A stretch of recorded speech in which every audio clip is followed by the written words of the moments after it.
हर हर महादेव, हर हर महादेव। श्री शिवाय नमस्तुभ्यम। हे भोला सब दुख काटो हमारा, हे शंभो सब दुख काटो हमारा। शिव शंकर जपू तेरी माला, बाबा भोला जपू तेरी माला के भोला सब दुख काटो हमारा। हे शंभो सब दुख काटो हमारा। आज दिनांक 15 फरवरी 2024, दिन बृहस्पतिवार, गुरुवार, हमारे विष्णु जी का वार। आज के दिन सत्यनारायण कथा भी लोग श्रवण करते हैं और सत्यनारायण कथा का भी महत्व रहता है। गुरुवार लक्ष्मी जी और विष्णु जी का संयुक्त वार है। तो आज की इस अद्भुत कथा को हम लोग आज शिव महापुराण की अद्भुत कथा को श्रवण करने के लिए आगे बढ़ेंगे। मैं यहाँ के स्थान देवता, वास्तु देवता, ग्राम देवता, क्षेत्रपाल देवता, समस्त देवी देवताओं को प्रणाम करता हूँ, नमन करता हूँ। प्रथम पूज्य देव गणपति गणेश जी महाराज को प्रार्थना पूर्वक आह्वान करता हूँ, उनसे प्रार्थना करता हूँ इस कथा में आकर अपना आसन ग्रहण करें और समस्त देवी देवताओं को आने का मार्ग दें। मैं अपने भोलेनाथ गौर बिंदोरा के रूप में उनसे प्रार्थना करता हूं कि आप अपना आसन ग्रहण करें। हे महादेव, हे देवादिदेव महादेव, आप प्रसन्न होइए, प्रसन्न होइए, प्रसन्न होइए। मैं तो एक शरीरधारी कठपुतली मात्र हूं। मैं तो बस कुछ भी नहीं जानता, बस आपके शरण में हूं। बाबा मुझे शरण में ले लीजिए। हे महादेव, आप प्रसन्न होइए। मैं आकाश कुमार राजगढ़िया, बंसल गोत्रोत्पन्न हम, उमाशंकर नारायणी देवी कांता राजगढ़िया का पुत्र, सांवरिया बाबा हम मेरे गुरु आचार्य संगीत कृष्ण जी महाराज के कृपा मुझ पर, मैं प्रदीप जी मिश्रा जी के मार्गदर्शन से यह शिव महापुराण की ओर आपके पास समक्ष में आया हूँ। और हे भोलेनाथ, आपकी ही कृपा से यह अद्भुत कथा मैं कर पा रहा हूँ और अभी तक किया है। हे बाबा, आप मुझ पर, मेरे से जुड़े बंधु बांधव, व्यवसायी वर्ग जो भी मुझसे जुड़े हैं, सभी पर अपनी अखंड कृपा बनाए रखें।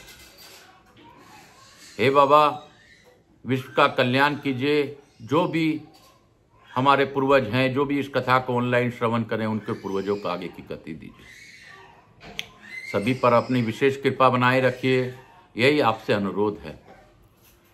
हे बाबा, मैं आपके शरणागत में हूँ, मुझे शरणागति बना लीजिए। हर हर महादेव, कालहर दुखहर दारिधर कष्टहर, हर हर महादेव।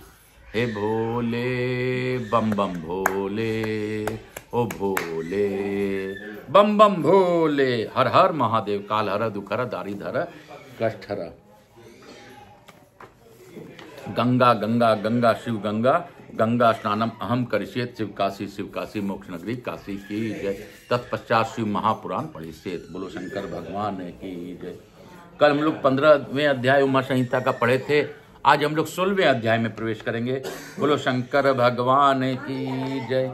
बोलो मेरे महादेव की जय, मेरे विश्वनाथ की जय, काशी विश्वनाथ की जय, काशी शिव काशी।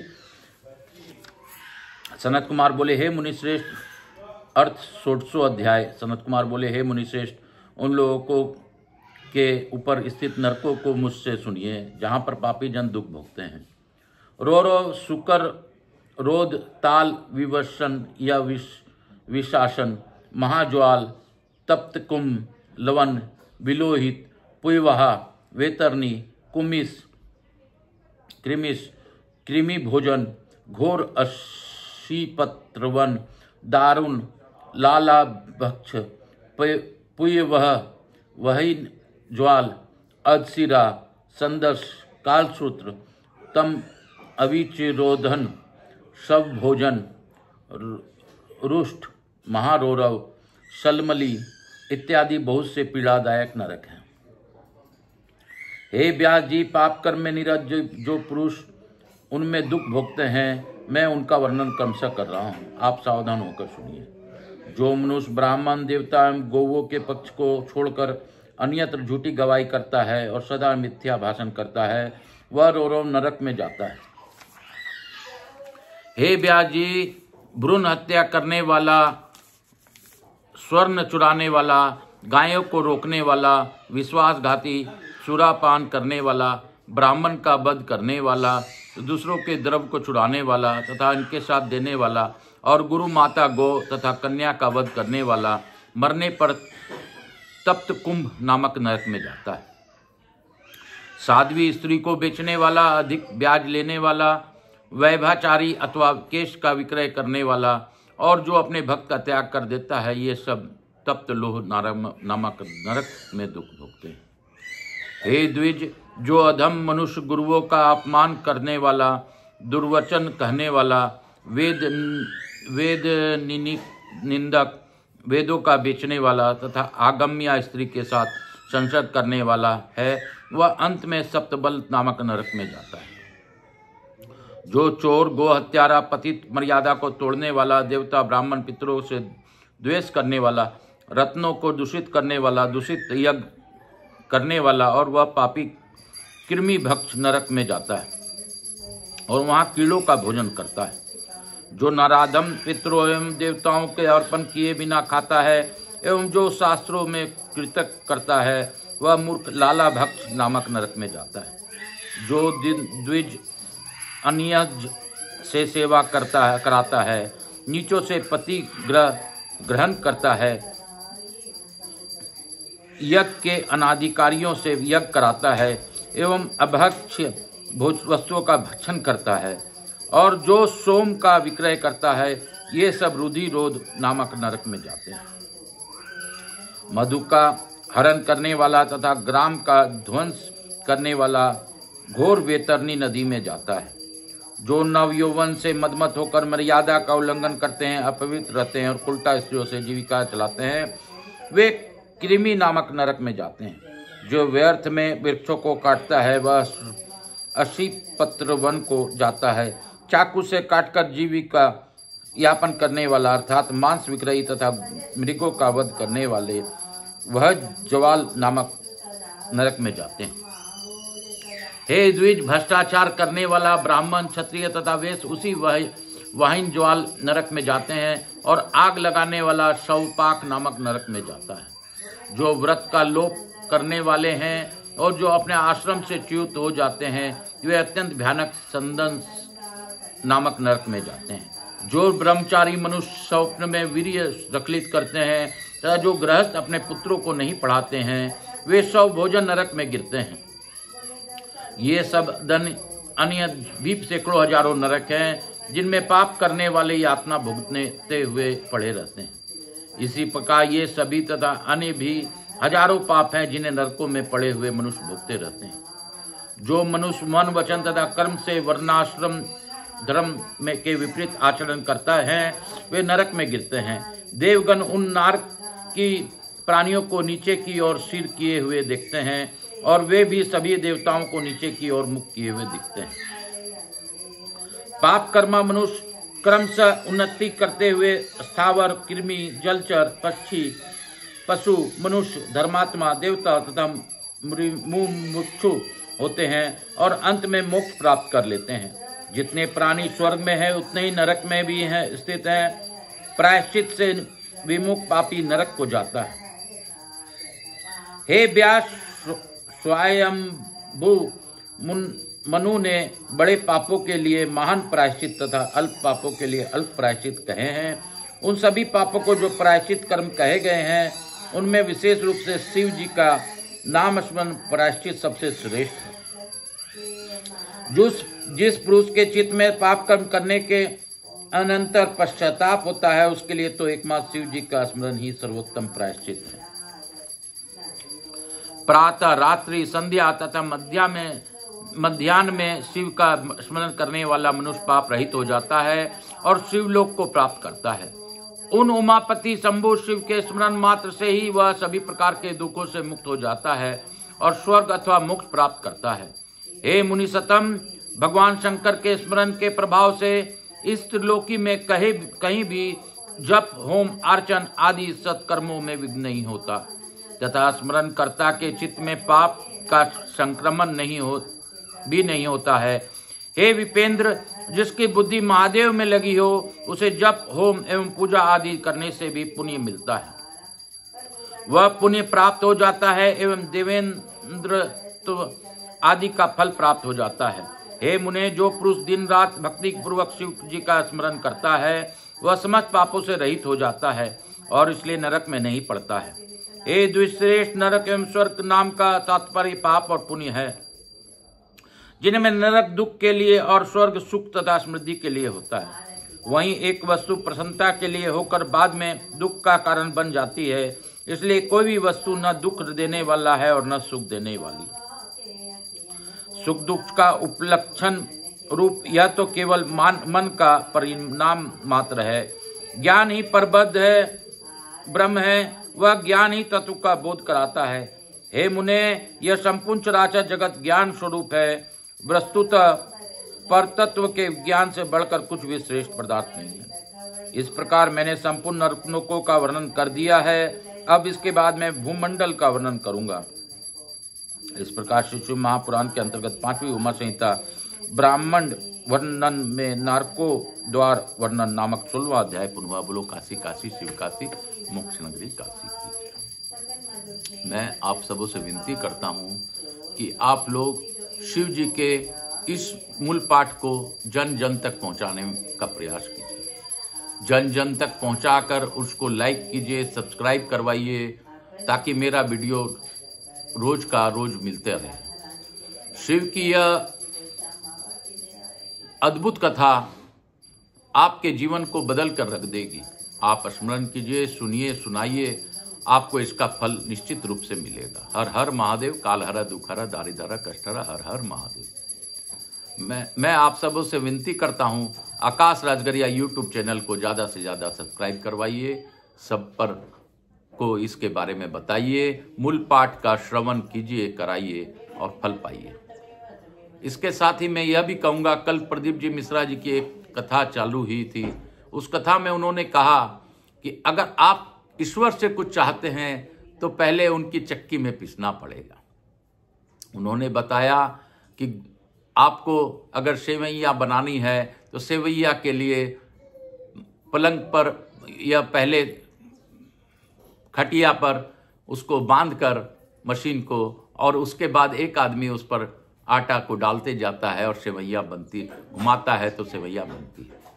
तो हमें वो आटा डालकर शिव जी के स्मरण में जाना पड़ेगा, शिव का स्मरण करना पड़ेगा, तभी हमारा मन चित्त शुद्ध होगा, तभी हमारा मन निर्मल होगा, तभी हमें ईश्वर की प्राप्ति होगी, तभी हमें गुजिया की प्राप्ति होगी।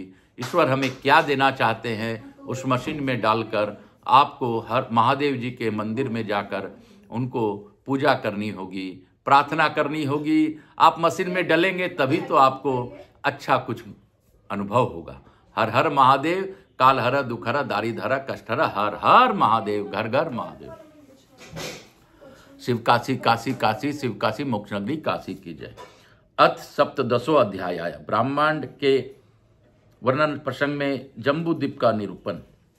सनत कुमार बोले, पराशर पुत्र व्यास जी, आप 7 द्वीपों में से संबंधित भूमंडल का संक्षेप में वर्णन करते हुए मुझसे भली बातें सुनिए। भूमंडल में जम्बू द्वीप, पलक्ष द्वीप, सालमली द्वीप, पुष्प द्वीप, क्रोंच द्वीप, शाक द्वीप और 7वां पुष्कर द्वीप है। ये सभी द्वीप 7 समुद्रों में घिरे हुए हैं। लवण, यक्षुरस, घी, दही और दूध और जल के जो समुद्र हैं, उन सभी के मध्यम में जम्बू द्वीप स्थित है। हे व्यास जी, उसके भी मध्य में कनकमय सुमेरु पर्वत वर्तमान है, जो पृथ्वी के नीचे 16,000 योजन धंसा हुआ है और 84,000 योजन ऊंचा है। उसका शिखर 32,000 योजन विस्तृत है। पृथ्वी तल में स्थित इस पर्वत मूल भाग 16,000 योजन विस्तृत रहे। वह मेरु पर्वत पृथ्वी रूपी कमल की कर्णिका के आकार में स्थित है। इसके दक्षिण में हिमवान, हेमकूट और निषद पर्वत है। उत्तर मार्ग में नील, श्वेत और श्रृंगी पर्वत है। इन पर्वतों की लंबाई 10,000 योजन है। ये रत्नों से युक्त और अरुण कांति वाले हैं। ये 1000 योजन ऊंचे हैं, उतने ही विस्तार वाले हैं। हे मुने, मेरु के दक्षिण में प्रथम भारतवर्ष और इसके बाद किम्प पुरुष और हरिवर्ष है। इसके उत्तर भाग में रम्यक और उसी के पास हिरण्यमय वर्ष है। उत्तर में कुरुक्षेत्र है। मुनिश्रेष्ठ, भारतवर्ष की भांति इन सभी का विस्तार 9-9 हजार योजन है। इनके मध्य में इलाव्रत वर्ष है। इसके मध्य में उन्नत सुमेरु पर्वत है। इन सुमेरु पर्वत के चारों ओर 9-9 हजार योजन विस्तृत इलाव्रत वर्ष है। हे ऋषिश्रेष्ठ, वहाँ 4 पर्वत सुमेरु पर्वत के शिखर के रूप में अवस्थित हैं। ये ऊंचाई में सुमेरु पर्वत से मिले हुए हैं। पूर्व में मंदर, दक्षिण में गंधामादन, पश्चिम में विपुल और उत्तर में सुपार्श्व नामक पर्वत स्थित है। कदम, जामुन, पीपल तथा वट के वृक्ष इन पर्वतों के ध्वजा के रूप में 1100 योजन विस्तार में फैले हुए हैं। हे महामुने, जम्बू द्वीप का नाम पड़ने का कारण आप सुने। यहाँ पर जामुन, कदम, पीपल तथा वट के बड़े बड़े वृक्ष हैं। उनका स्वभाव आपको बताता हूँ। उस जामुन के बड़े बड़े हाथी के परिमाण वाले फल पर्वत के ऊपर गिरकर फूट जाते हैं और चारों ओर फैल जाते हैं। उनके रस से जम्बू नामक विख्यात नदी चारों ओर बहती है, जिसके रस को वहाँ के निवासी पीते हैं।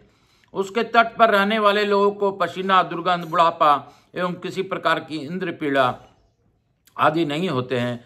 सुखद वायु से सुखाई गई उनके तट की मिट्टी से जाम्बू नद नामक स्वर्ण बन जाता है, जो सिद्धों के द्वारा भूषण के रूप में धारण किया जाता है। हे मुनिश्रेष्ठ, सुमेरी पर्वत के ऊपर पूर्व में भाद्रश्व तथा पश्चिम में केतुमाल नामक 2 अन्य वर्ष हैं। उनके मध्य में इलाव्रत वर्ष है। इसके पूर्व में चैत्ररथ, दक्षिण में गंधमादन, पश्चिम में विभ्राज और उसके उत्तर में नंदनवन बताया गया है। जो अरुणोद, महाभद्र, शीतोद तथा मानस नामक ये 4 सरोवर कहे गए हैं, जो सब प्रकार के देवताओं के भोगने योग्य हैं। सीतांजन, कुरंग, क्रूर एवं माल्यवन ये प्रत्येक प्रमुख पर्वत मेरु के पूर्व में कर्णिका के केसर के समान स्थित है। त्रिकुट, शिशिर, पतंग, रचक, रुचक, निषद, कपिल आदि पर्वत दक्षिण में केसराचल के नाम रूप से में स्थित है। श्रीनिवास, कुसुम, कपिल, नारद, नाग आदि पर्वत पश्चिम भाग के केसराचल के रूप में स्थित है। शंखचूड़, ऋषभ, हंस, कालंजर आदि पर्वत उत्तर के केसरांचल के रूप में स्थित है। सुमेरु के ऊपर मध्य भाग में ब्रह्मा का सुवर्णमय नगर है, जो 14,000 योजन विस्तृत है। इसके चारों ओर क्रम से 8 लोकपालों के 8 पूर्व उनकी दिशाओं के अनुसार तथा उनके अनुरूप निर्मित किए गए हैं। भगवान विष्णु के चरणों से निकली वे गंगा जी चंद्रमंडल को आप्लावित करती हुई ब्रह्मा जी के उस पुरी में चारों ओर गिरती है। वे वहां गिरकर क्रमशः सीता, अलकनंदा, छजू और भद्रा नामक 4 धाराओं के रूप में चारों दिशाओं में प्रवाहित होती है। सुमेरु पर्वत के पूर्व में सीता, दक्षिण में अलकनंदा, पश्चिम में छजू और उत्तर में भद्रा नदी बहती है। वे त्रिपद गामिनी गंगा संपूर्ण पर्वतों को लांग कर अपने चारों धारा रूपों से चारों दिशाओं में महासमुद्र में जाकर मिल जाती है। जो सुनील तथा निषद नामक 2 पर्वत हैं और जो मल्यवान एवं गंधमादन नामक 2 पर्वत हैं, उनके मध्य में स्थित सुमेरु पर्वत कर्णिका के आकार में विराजमान है। भारत, केतुमाल, भाद्रश्व एवं कुरुक्षेत्र वर्ष ये लोक रूपी पद्म के पत्र हैं। इस लोक पद्म के ये मर्यादा पर्वत जठर तथा देवकूट दक्षिण की से उत्तर की ओर फैली है। गंधमादन तथा कैलाश पूर्व पश्चिम में फैले हैं। मेरु के पूर्व तथा पश्चिम की ओर निषद तथा नीलवर पर्वत दक्षिण से उत्तर की ओर फैले हुए हैं। वे कर्णिका के मध्य भाग में स्थित हैं। मेरु पर्वत के चारों ओर वे ये जठर, कैलाश आदि मनोहर केसर पर्वत बली भांति अवस्थित है। उन पर्वतों के मध्य में स्थित तथा चारों नो से सेवित अनेक द्रोणियां हैं। उनमें देवताओं, गंधर्वों एवं राक्षसों के मनोहर नगर तथा वन विद्यमान हैं। देवता तथा दैत्य इन पर्वत नगर में रात दिन क्रीड़ा करते हैं। हे मुने, ये धर्मात्माओं के निवास स्थान हैं। और पृथ्वी का स्वर्ग कहे गए हैं। उनमें पापी जन नहीं जा सकते और न तो कहीं कुछ देखे ही सकते हैं। हे महामुने, जो किम पुरुष आदि 8 वर्ष हैं, उनमें न शोक, न विपत्ति, न उद्वेग, न भूख तथा न भय आदि भी ही रहता है। यहाँ की प्रजा स्वस्थ, निर्द्वंद, सभी दुखों से रहित तथा 10-12 हजार वर्षों की स्थिर आयु वाली होती है।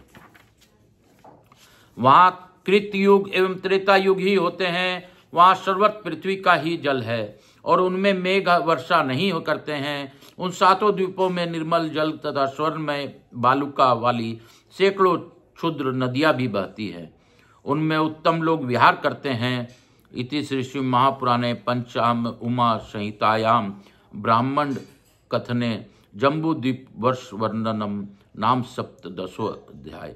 इस प्रकार श्री शिव महापुराण के अंतर्गत 5वीं उमा संहिता में ब्रह्मांड कथन में जम्बूद्वीप वर्ष वर्णन नामक 17वां अध्याय पूर्ण हुआ। बोलो काशी विश्वनाथ की जय। शिव काशी काशी काशी शिव काशी मोक्ष नगरी काशी की जय। मैं आप सबों को वंदन करते हुए गुरु आज्ञा लेकर आज की कथा को यहीं पे विराम दूंगा। भोलेनाथ की कितनी अद्भुत दया है कि हम लोग यह कथा श्रवण कर रहे हैं। और जैसा कि बताया गया है, मैंने सुना है कि जितने देर हम लोग ऑनलाइन या इस कथा शिव महापुराण के पास श्रवण करते हैं, उतने देर भगवान विष्णु हमारे पितरों के साथ कंधे में हाथ रखकर बैठकर उनके साथ इस कथा का आनंद लेते हैं और उस कथा को, अमृतमयी कथा को वो श्रवण पान करते हैं और हमारे पितरों को धन्यवाद देते हैं कि आपके पूर्वज, आपके वंशज, आपके बच्चे इस कथा का श्रवण कर रहे हैं, इस कथा को पढ़ रहे हैं। आप श्रेष्ठ हैं, धन्य हैं। तो अगर आप चाहते हैं कि आपके पितरों को भी विष्णु जी का सानिध्य प्राप्त हो, तो उसके लिए इस शिव महापुराण की अलौकिक कथा जो अपने आप में अद्भुत है, इसको आप प्रयास कीजिए कि ज़्यादा से ज़्यादा सुनिए, सुनाइए, लोगों को जोड़िए, लोगों के कष्ट को कम कीजिए। इसके लिए आपको ही लाठी उठानी पड़ेगी, भगवान तो अपना कार्य कर ही लेंगे। इसके लिए आकाश राजगरिया यूट्यूब चैनल को ज़्यादा से ज़्यादा सब्सक्राइब कीजिए। हर हर महादेव। काल हर दुख हर दारिद्र कष्ट हर, हर हर महादेव। हम लोग लघु आरती करेंगे। इसके पश्चात हम लोग विसर्जन इत्यादि का काम करेंगे। मेरे महादेव के अद्भुत रूप, अद्भुत गुण, अद्भुत समय, अद्भुत बातें इस कथा के द्वारा हमें पता चल रही है। हम लोग धन्य हैं कि महादेव के बारे में कुछ भी हम लोग श्रवण कर पा रहे हैं। नहीं तो सच में हमें श्रेष्ठ नहीं है, हम इस पात्र नहीं है कि हम शिव के बारे में कुछ जान सकें और सुन सकें और सुना सकें। हर हर महादेव। कपूर गौरम करुणावतारम संसार सारम भुजगेंद्रहारम सदा वसंतम हृदयारविंदे भवम भवानी सहितम नमामि। श्री राम जय राम जय जय राम। प्रभु राम श्री राम जय राम जय जय राम। प्रभु राम श्री राम जय राम जय जय राम। प्रभु राम श्री राम जय राम जय जय राम। प्रभु राम श्री राम जय जय राम। प्रभु राम श्री राम जय जय राम। शीतलीकरण अहम करिष्ये तत्पश्चातम।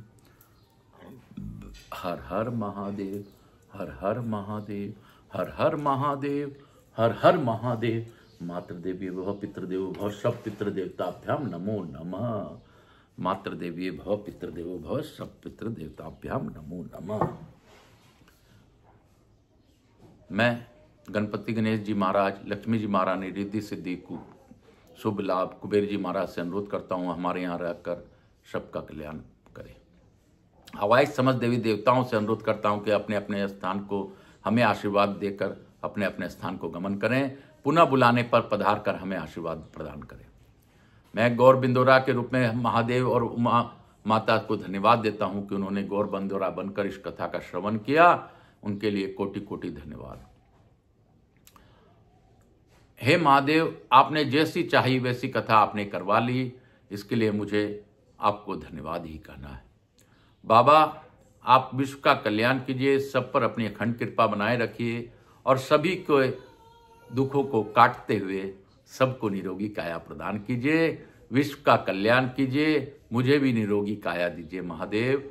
और इस परिवार को किस प्रकार चलाना है वह आप जाने, आपका काम जाने, मैं नहीं जानता। मैं तो बस निमित्त मात्र हूँ और नियम से कठपुतली का कोई औकात नहीं है कि वह अपने आप को अंग भी हिला सके। आप जैसी आपकी इच्छा, प्रभु शरण ही मेरा सब कुछ है। हर हर महादेव, श्री शिवाय नमस्तुभ्यम। भोला सब दुख काटो हमारा, हे शंभो सब दुख काटो हमारा, हे विश्वनाथ सब दुख काटो हमारा, हे गंगापति सब दुख काटो हमारा, हे कैलासी सब दुख काटो हमारा, हे शिव गंगे हर हर महादेव, हर हर महादेव। काल हर दुख हर दारिद्र कष्ट हर हर महादेव, घर घर महादेव हर हर।